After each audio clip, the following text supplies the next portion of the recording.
Olá, hoje, quarta-feira, 15 de junho, vamos conferir os destaques desta edição. Aprovou o Plano Estadual de Educação. O presidente da Fundação Padre Anchieta participou da reunião da Comissão de Educação e Cultura, a partir de agora no Jornal da Assembleia.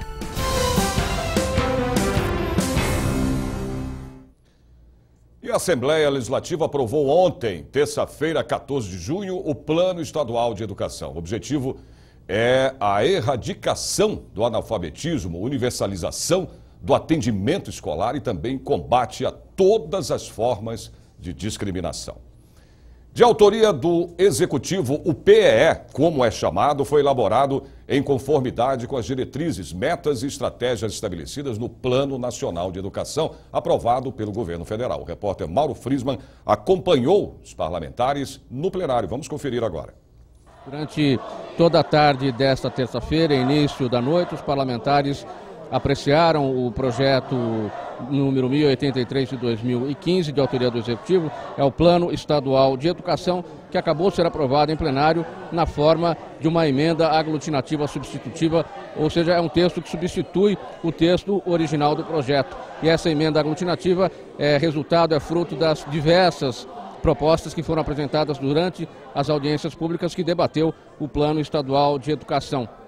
Aqui nas galerias da Assembleia Legislativa, a presença de estudantes, de professores, de representantes ligados às entidades de educação que vieram acompanhar os debates em torno deste projeto. O plano traça as metas para a educação pública no estado de São Paulo para os próximos 10 anos e agora a matéria segue para o Palácio dos Bandeirantes para apreciação do governador Geraldo Alckmin. Bom, e o Plano Estadual de Educação tem prazo de vigência de 10 anos, a contar da data da publicação da lei, podendo excepcionalmente ser acrescido de um ano a mais. Ao todo, são 9 diretrizes e 23 metas com estratégias correspondentes a serem implementadas dentro desse prazo. 12ª reunião ordinária da Comissão de Saúde analisa 8 itens da pauta, 6 projetos de lei e 2 requerimentos. 5 projetos de lei foram aprovados durante a reunião. Os 2 requerimentos de convocação tiveram o pedido de vistas feito pelo deputado Coronel Camilo, do PSD, para serem melhor analisados. O deputado Gil Lancaster, vice-presidente da comissão, teve um projeto de lei de sua autoria aprovado que institui a política estadual de prevenção à hanseníase e também ao preconceito da doença. Hanseníase, que foi conhecido mundialmente como lepra, e tem esse problema grave ainda no país. A hanseníase existe, muita gente adoentada com a questão da hanseníase, o governo não tem dado a devida atenção. Falta atenção na área de cuidados médicos, mas também falta atenção na questão da discriminação. As pessoas são discriminadas ainda hoje, no século XXI, por causa da lepra, da hanseníase. Por isso entramos com esse projeto para prevenir e amenizar esse problema tão sério no país. O presidente da Comissão de Saúde, deputado Celso Giglio, fez um balanço da reunião e citou outros projetos de lei importantes, como o de combate ao mosquito Aedes aegypti nos municípios do estado. Bom, a reunião foi tranquila, foram discutidos 8 itens, 5 aprovados, 3 tiveram pedido de vistas pelos senhores deputados e tivemos alguns projetos importantes aqui, aprovados hoje aqui na comissão, como este que institui a política estadual de educação preventiva contra a hanseníase, por exemplo, que é uma moléstia que gera tantos e tantos preconceitos. Depois a pulverização contra o Aedes aegypti, que é esse mosquito que está nos criando, nos dando tanta dor de cabeça ao povo brasileiro. Um importante, parece ele até simplório, mas não é a proibição de pneus nos estacionamentos como proteção contra a batida do para-choque dos carros nos pneus. Acontece que esses pneus, pendurados nas paredes, eles acumulam água, restos de água e outros detritos no seu interior, onde os mosquitos ali proliferam, facilitando assim muitas doenças. Enfim, foi uma reunião rápida, mas bastante proveitosa. O presidente da Fundação Padre Anchieta participou de uma reunião da Comissão de Educação e Cultura aqui no Parlamento Paulista. Ele foi convidado para esclarecer as demissões de funcionários da TV Cultura nos últimos anos. A deputada Beth Saão pediu o número de funcionários desligados nos últimos 5 anos e os custos trabalhistas com esses processos. As respostas serão enviadas para a deputada posteriormente. Foi lamentável a reunião, uma reunião que não teve o contraponto, que não teve o contraditório. Está aqui representantes dos trabalhadores, sindicato dos jornalistas, a qual vocês pertencem, inclusive, sindicatos radialistas, representantes por uma TV Cultura mais democrática. Nenhum deles puderam se pronunciar aqui. Apenas o presidente, que me pareceu bastante exaltado, inclusive, não respondeu às perguntas que nós formulamos. Há muitos problemas na TV Cultura e o presidente não discutiu, não atendeu às nossas demandas. Vamos fazer uma nova formulação, agora não como convite, mas como convocação. Vamos tentar convocá-lo para vir aqui e vamos tentar fazer com que todos os membros desta comissão possam estar presentes e ele de fato responde. O presidente da TV Cultura justificou as demissões. Na realidade, a questão dos desligamentos que ocorreram lá atrás, foram desligamentos em função de programas que tinham personalidade, pessoas próprias. Elas próprias tinham os seus programas, caso da Inesita Barroso. O falecimento da Inesita faz com que o programa dela deixe de ser produzido. Evidentemente que pessoas que estavam vinculadas a essa produção, na medida em que não existiam outras produções para elas serem aproveitadas, elas foram desligadas dentro de um contingenciamento normal de pessoal. Mas, mesmo assim, a TV Cultura foi a única emissora no país, única, tá certo? Cujo nível de demissões foi absolutamente reduzido. A 6ª reunião da Comissão de Educação e Cultura terminou antes do previsto, que lamentou a presidente da comissão, a deputada Rita Passos, do PSD. Houve num certo momento, uma deputada que solicitou que os jornalistas que estivessem ali presentes, que eles pudessem fazer as intervenções. Como não é uma audiência pública, e sim uma reunião normal da Comissão de Educação e Cultura, nos qual só os deputados podem falar, eu coloquei em pauta, coloquei para que os deputados opinassem se eles se tinham consenso de poder, então, ouvir os representantes dos jornalistas. Mas como não houve consenso, a gente não pode mudar a regra, já que nós temos que ser baseados sempre no regimento interno.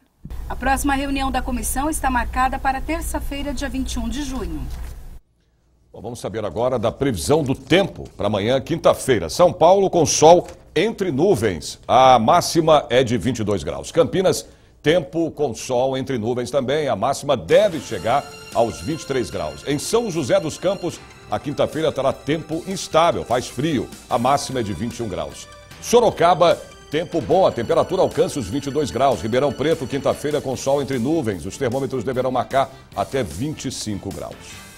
Semana Estadual Mazzaropi, um evento que conta com o apoio aqui da Assembleia Legislativa. Esse e outros assuntos já já.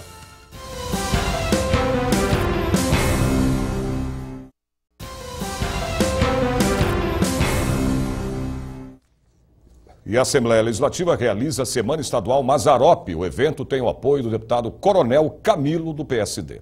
Mazzaropi é o maior recordista de bilheteria do cinema nacional, com 32 filmes. Ao completar 35 anos de sua morte, a semana dedicada ao cineasta busca manter viva sua história e referências. Nos filmes dele, embora fosse aparentemente comédia, não era. Tem uma profundidade muito grande da sociedade brasileira em todas as facetas. Pelo fanatismo no futebol, no abandono da família, no amor do pobre, no geral. Um pouco de tudo e realmente é fantástico. Não teve outro que se compare a Mazzaropi. Ele está de parabéns e deve ser sempre lembrado mesmo. A Semana Estadual Mazzaropi está prevista no projeto de lei 354 de 2014, de autoria do ex-deputado Gilson de Souza. O evento é organizado pela OPESP, Ordem dos Parlamentares do Estado de São Paulo. Gentilmente, a Assembleia Legislativa abriu as portas para que a gente fizesse a Semana Estadual Márcio Mazzaropi, para mostrar que o Mazzaropi continua vivo com seus 32 filmes e mudou a história do cinema nacional. Amácio Mazzaropi era imigrante italiano. Depois de montar um circo e um teatro, ganhou o rádio, a TV e o cinema. Prestigiaram o evento profissionais que trabalharam com o próprio Mazzaropi, entre eles Virgílio Roveda, seu diretor de fotografia, que profere a palestra A Influência de Mazzaropi no cinema nacional. Ele foi o maior ator cômico que São Paulo deu para o Brasil, como o Rio deu Oscarito e Minas deu o Grande Otelo. E ele, quando nós fomos para a televisão, o programa Rancho Alegre estourou em todo canto. E o seu Chateaubriand diversas vezes esteve lá assistindo nosso programa, ia lá abraçar o Mazzaropi, cumprimentar a gente, porque o nosso programa, como ele dizia, estava ajudando a expandir a televisão no Brasil. Então, eu acho que ele foi um gênio. A Assembleia Legislativa faz homenagem e também entrega do prêmio José de Anchieta para os destaques do ano de 2016 no mês da língua portuguesa. Uma cerimônia com a presença do tataraneto do rei Zumbi dos Palmares, que foi o maior líder negro da história brasileira. Com traje completo, José Mendes Ferreira, que tem o nome africano como Geleju Adelabu III, é um dos homenageados no prêmio. Ele descreve como ocorreu a contribuição dos negros para a formação da língua portuguesa. Hoje a gente fala de acarajé, de ecuru, de abará, de amiamiaipó. Então tudo isso, cuscuz, feijoada e tantas outras palavras que constam no nosso dicionário português. Então eu traduzo tudo isso do africano, que seja ele da Angola, porque eu também tenho ligação com o Banto, que seja ele no Jeje, que seja ele no Queto, dessas etnias todas eu faço parte. O português, como idioma, é a quarta língua mais falada no mundo. É compreensível em todas as áreas. Para a juíza do Tribunal de Justiça de São Paulo, Tatiane Moreira Lima, que foi vítima de um ataque de um agressor em pleno fórum recentemente, foi indicada no prêmio na categoria Mulher.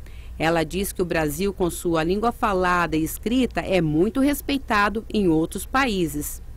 Brasil extenso, extensão continental que tem, e todo mundo se entende, e muitas vezes quando a gente viaja para outros países que também falam a língua portuguesa, a gente percebe que é uma língua realmente assim que abrange muitas pessoas.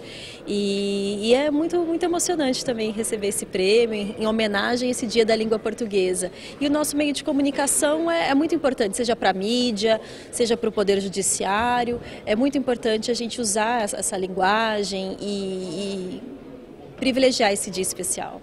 A edição deste ano reúne autoridades e pessoas da sociedade que prestaram serviços relevantes na formação e na divulgação da língua portuguesa.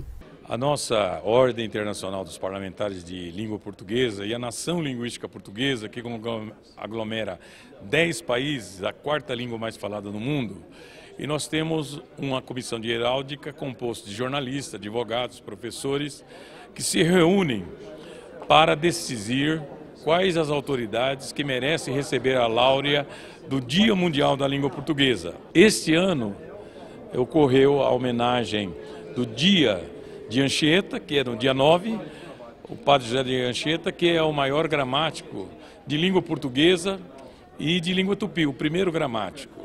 E também nós comemoramos o Dia Mundial Internacional da Língua Portuguesa, que é no dia 10. E aí então nós aglomeramos para homenagear essas autoridades com a deferência do troféu Padre José de Anchieta pelos relevantes serviços prestados à língua portuguesa e à sociedade brasileira. Bom, mais previsão do tempo para amanhã em outras cidades do interior e também do litoral do estado. Santos com sol entre nuvens, a máxima chega a 25 graus. São José do Rio Preto, a quinta-feira terá tempo encoberto, a máxima é de 26 graus. Mogi das Cruzes, quinta-feira com tempo bom, a temperatura deve chegar aos 22 graus. Piracicaba, quinta-feira com sol entre nuvens, os termômetros devem bater os 23 graus. O Legislativo Paulista comemora os 108 anos da imigração japonesa no Brasil. Você confere em instantes.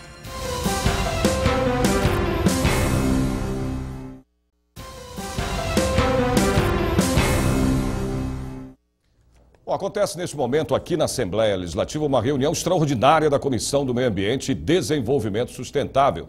Entre os itens que estão sendo debatidos está o Plano Estadual de Recursos Hídricos, com o secretário estadual de Saneamento e Recursos Hídricos, senhor Benedito Braga. Bom, eu vou conversar agora ao vivo com a repórter Priscila Silvério, que nos traz agora mais informações sobre essa reunião. Priscila, olá.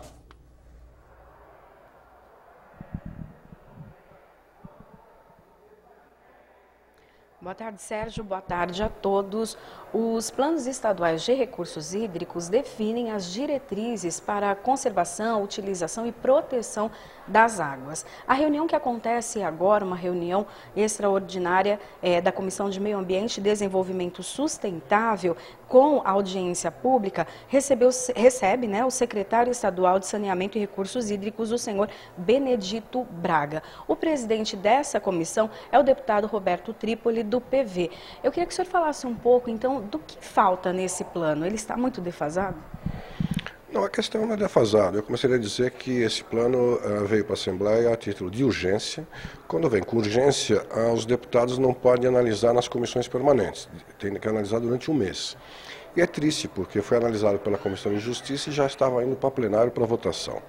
Então, um plano que diz respeito a recursos hídricos no nosso estado é muito importante. A Comissão de Meio Ambiente reivindicou ao presidente Capês que pudesse realizar essa audiência pública que nós estamos fazendo no dia de hoje com muitas autoridades na área, a sociedade civil organizada, os professores de várias universidades. Então, eu digo que é triste. Nessa audiência pública, o que acontece é que nós recebemos a informação que nós passamos para o nível 4 dos rios no estado de São Paulo. Isso não significa que os rios estão poluídos, significa também no entorno do rio as cidades estão doentes. É uma falta de respeito porque nós temos água, não falta água, nós temos Rio Tietê, Rio Pinheiros, mas estão poluídos, quer dizer, nós temos que buscar formas, que é o plano Sanegran, na verdade, antigo plano do governador Franco Montoro, que faz toda a captação das águas servidas, tratamento e depois recolocação nos córregos e nos rios. A importância da audiência pública é que nós vemos que várias entidades colocam alguns pontos de modificações. Uma delas é a questão paridade dos conselhos. Os conselhos gestores, enfim, é tripartite, mas sempre tem a maioria do Estado. Então a reivindicação aqui é que a sociedade civil participe mais, que as cidades que tenham esse manancial passem a participar mais. Desse debate, eu acho que sairá uma nova audiência pública, buscando com o secretário, não consenso, mas buscando formas de viabilizar. É interessante porque é tipo um plano diretor. Nós sabemos quanto que a população cresce por ano, nós sabemos qual a poluição que vai para os rios, então nós temos que prever já o futuro. Então é positivo, mas precisamos de mais um tempo para poder algumas pequenas modificações em participação popular, a questão dos recursos, dos fundos. Então é uma discussão ampla e é uma aula. É interessante a população participar dessas audiências. Tem a questão também da crise hídrica, né? Neste momento nós estamos com os rios com uma situação um pouco melhor, né? Não a ideal ainda, mas já é uma preparação também, porque logo volta o verão. Não há dúvida, nós estamos numa época que não chove, você vê a chuva que nós tivemos esses dias, né? Então os mananciais estão cheios, as represas estão cheias, mas nós não podemos esquecer o momento que passamos há pouco tempo atrás, ainda passamos em algumas cidades do interior. Então a água, nós temos aqui 80%, 70%, 90% de água, quer dizer, nós somos água e precisamos respeitar o ar e a água.